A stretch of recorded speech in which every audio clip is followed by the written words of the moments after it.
Hello అందరికీ, ఈరోజు మన recipe Hariyali veg pulao.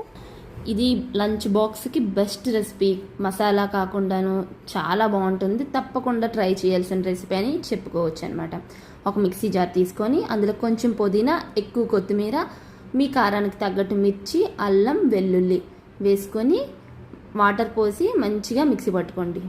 Pressure cooker పెట్టుకొని అందులో ఆయిల్, దాల్చిన చెక్క, యాలకులు, లవంగాలు, మరాఠీ మొగ్గ అన్నీ వేసుకొని బాగా ఫ్రై చేసుకోండి. బిర్యానీ ఆకు వీటన్నిటిని వేసుకొని బాగా ఫ్రై చేసుకోండి. ఫ్రై అయిపోయిన తర్వాత మనం ముందుగా మిక్సీ పట్టుకున్న గ్రీన్ పేస్ట్ ఉంది కదా, వాటిని కూడా వేసేసి కొంచెం ఫ్రై అయిన తర్వాత కర్డ్ వేసుకోవాలి. కర్డు, నమక్ వేసుకొని బాగా ఫ్రై చేసుకోవాలి. ఇది కొంచెం ఫ్రై అయిన తర్వాత ఎక్కువగా ఫ్రై చేయొద్దు, ఎందుకంటే కలర్ చేంజ్ అయిపోతుంది, అందుకోసమని.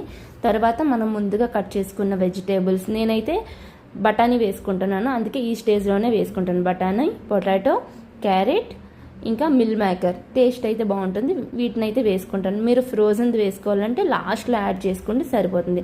వీటిని కొంచెం బాయిల్ అయిన తర్వాత బియ్యం కూడా వేసేసుకొని, బియ్యం కొంచెం ఫ్రై అయిన తర్వాత బియ్యానికి తగ్గట్టుగా మనం వాటర్ అనేది తీసుకోవాలి.